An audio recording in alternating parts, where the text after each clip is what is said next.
就是边境口岸了。你看这么多人。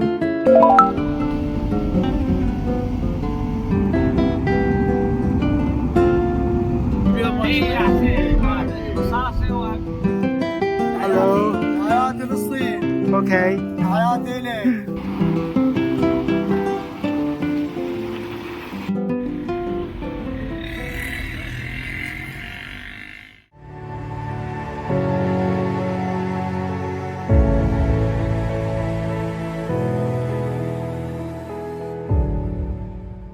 马哈本，大家好 ，Welcome to Iraq， 欢迎来到伊拉克。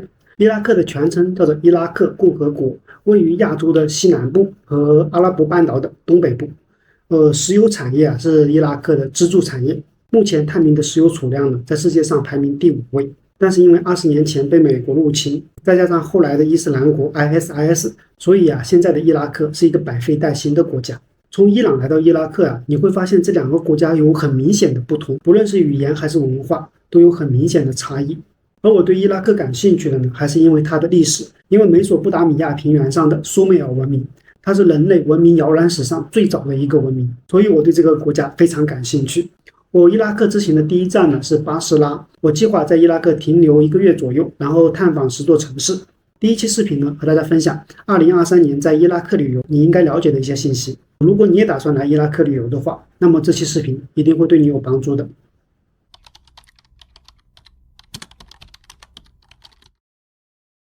首先呢，中国公民入境伊拉克呢是可以办理落地签的，不论是空港入境还是陆路入境都可以。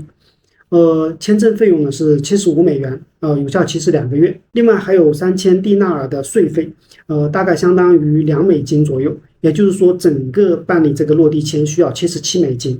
大家要注意这里只收美金，它不接受欧元，也不接受当地的蒂纳尔。那个3000的税费你可以交蒂纳尔，但是签证费一定要付美金，因为不接受欧元。另外呢，你一定要准备好零钱，因为呢，如果你付$80的话，它很可能不找零。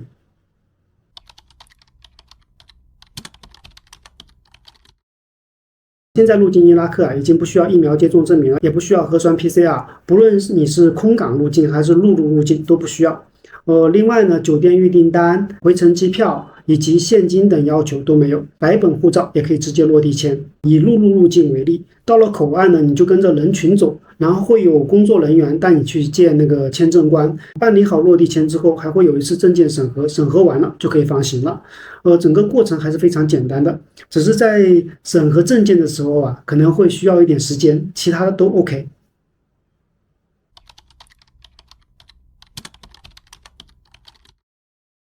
伊拉克的官方语言呢是阿拉伯语，在阿拉伯语中常用的问候语有2个，一个是 Marhaban， 然后一个是 Salam Alaikum。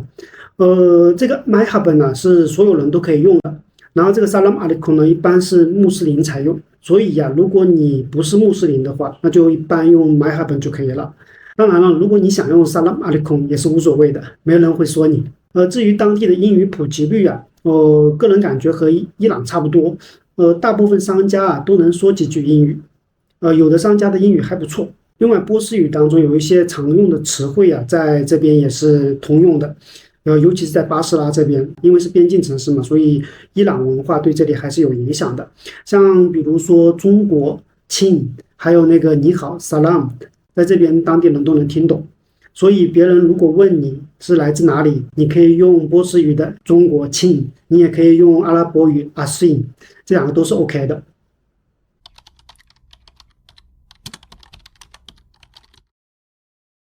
伊拉克的货币呢叫做蒂纳尔，它最小的纸币是250蒂纳尔，然后最大的纸币呢是5万蒂纳尔。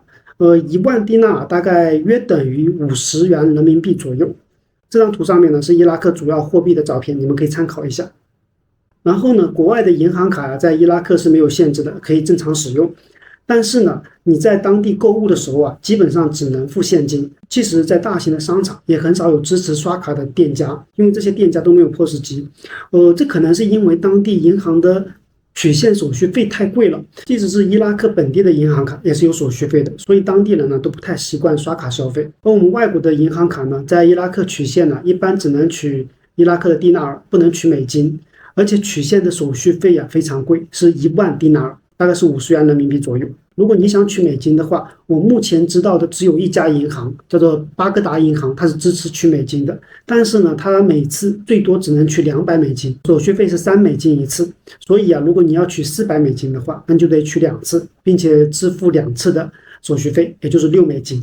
如果是在巴格达银行的 ATM 机上取伊拉克的蒂纳尔，每一次最多可以取25万，每次取款的费用是5000蒂纳尔，也就是25元人民币。所以啊，如果你在伊拉克取现的金额是50万蒂纳尔以上，那在其他的银行取就可以了。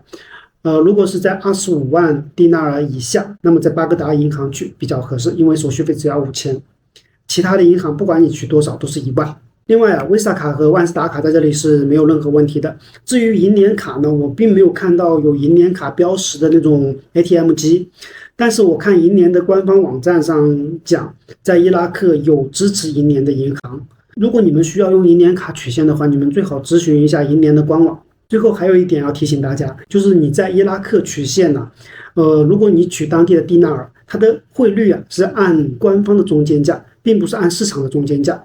而官方的中间价呢，比换钱所的市场中间价大概要低10个点，所以如果你在这里取当地的蒂纳尔的话，真的非常非常不合适。所以你们来伊拉克之前呢，最好准备足够的美元现金，然后在换钱所换，这样会比较好，这样会比较划算。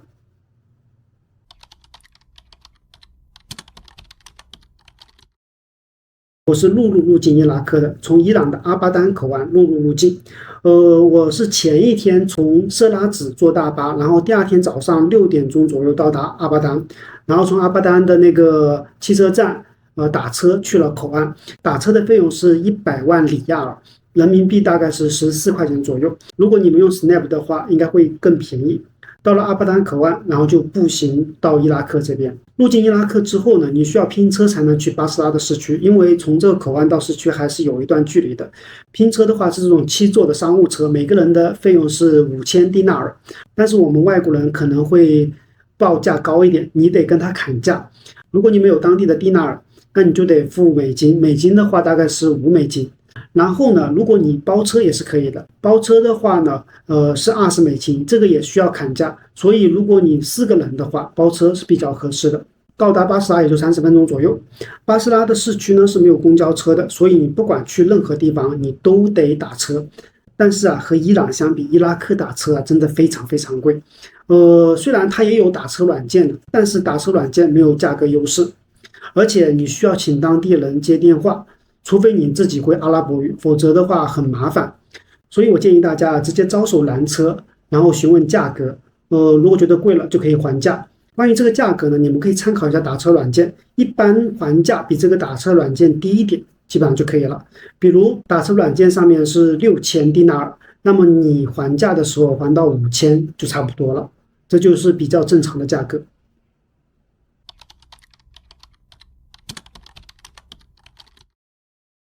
伊拉克啊是没有青旅的，所以你只能住酒店。好的酒店非常非常贵，便宜的酒店的设施又非常非常差。另外呢，你不要在平台上预订，因为平台上的酒店都特别贵。还有一些旅行博主推荐的酒店，也不要去，因为推荐多了，去的人多了，这个价格也就贵了。最好的方法呢，就是现场去找。我告诉你们怎么找，你们先打开地图，找到你要去的这个城市。然后你在上面搜索酒店，然后你就看到这个城市啊，酒店比较集中的那个区域在哪个地方，就去那个区域，直接一家一家问就可以了。当然了，你们在去之前呢，最好是在网上看一下它的评论，因为有些酒店的评论里面呢，可以看到价格信息。但是呢，你们一定要注意时间啊，因为很多评论呢，它的时间都是好几年前的。你们找最近的评论，有价格信息的，这样你们可以做到心中有数。另外呢，伊拉克的酒店呢，它不是按房间来算的，它是按人数来算的，所以2个人的费用啊，要比1个人的贵。但是呢，如果2个人平摊下来的话，它的这个费用啊，还是比1个人要更合适的。而且如果你直接去酒店问价格呀，你不但可以砍价，你还能看房间呢。所以我才推荐大家直接去挨个问酒店，这样比较好。另外啊，在伊拉克住酒店，有的时候付美金可能会更便宜。比如啊，有的酒店的报价是3万蒂纳尔，那么按照现在的汇率的话，应该是21、22美金这个样子。所以有的老板呢，他会报20美金，有的老板呢，他会给你报25美金。那你就根据情况嘛，你就先问一下他付迪纳尔是多少钱，然后再问一下他付美金是多少钱。那你觉得哪个合适，那就付哪个呗。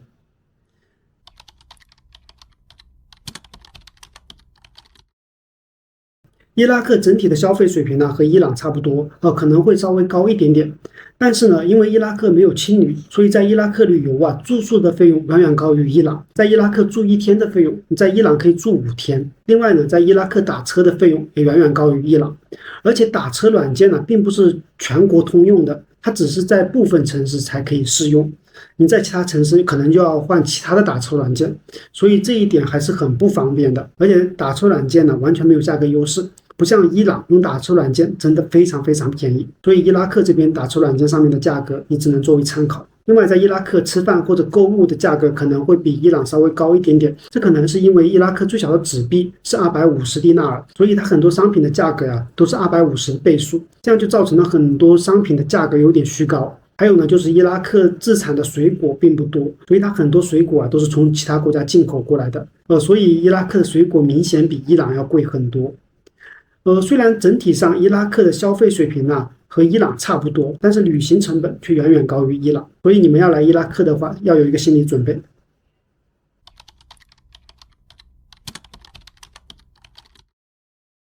伊拉克的 SIM 卡可以直接去电信公司购买，它的卡和它的流量包是分开的。卡的费用呢是1500迪纳尔，是7.5元人民币。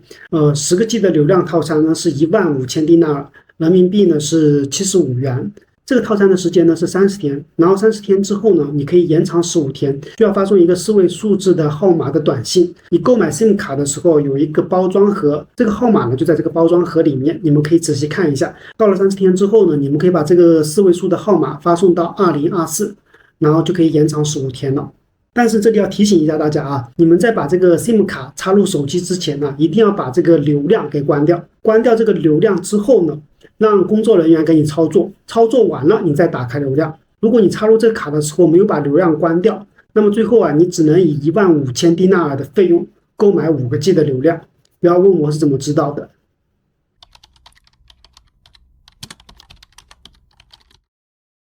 伊拉克的网络啊，基本上是没有任何限制，国外的网站基本上都能访问，不需要用 VPN 翻墙，网速也还可以，这一点呢比伊朗好很多，而且有一些公共区域啊，还有免费的 WiFi 网点，虽然不是很多，但是还是比较人性化的，所以整体来讲，伊拉克这边的网络环境还是可以的。但是啊，有一个问题，在伊拉克啊，隔天凌晨4点到8点它会断网，包括你的手机流量都会断，然后到8点钟之后才恢复正常。我听我们酒店的老板讲啊，伊拉克全国都是这个样子，甚至有些城市啊是每天凌晨4点到8点都断网，所以这个你们要有一个心理准备。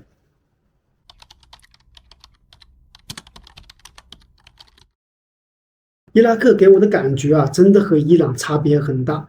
在我来伊拉克之前呢，我以为这2个国家啊非常非常像，但是啊，当你来了这里之后啊，你会发现伊拉克和伊朗真的差别很大，不论是文化还是生活习惯，差异都非常非常大。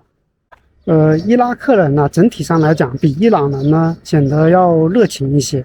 看到我们外国人，尤其是东方面孔的人，他就会很热情的和你打招呼。倒不一定是中国人啊，就是看到亚洲面孔的，不管你是中国人还是韩国人还是日本人，他都会很热情的跟你打招呼，而且是用佛教的手势，双掌合十，然后跟你说你好，说你好。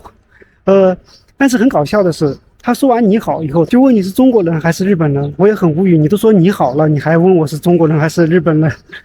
所以啊，这个你好对于当地人来讲，它就是东方的一个问候方式。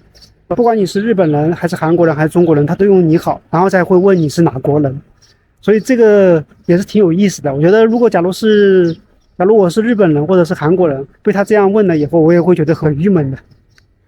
但是呢，整个来讲，当地人给我的印象还是很不错的。至少我刚到这里，初次的印象给我的感觉还是很好的。其他的基本上就没什么了。如果你们打算来伊拉克旅游的话，那么这以上10点你们可以做个参考。至于大家最关心的安全问题呢，我会在最后一期视频中和大家总结的。另外呢，接下来我会去不同的城市，每座城市的安全问题我也会和大家分享。所以呢，如果你们对伊拉克感兴趣的话，可以关注我接下来的视频。行，今天这期视频呢就给大家分享到这了，咱们下期见吧，拜拜。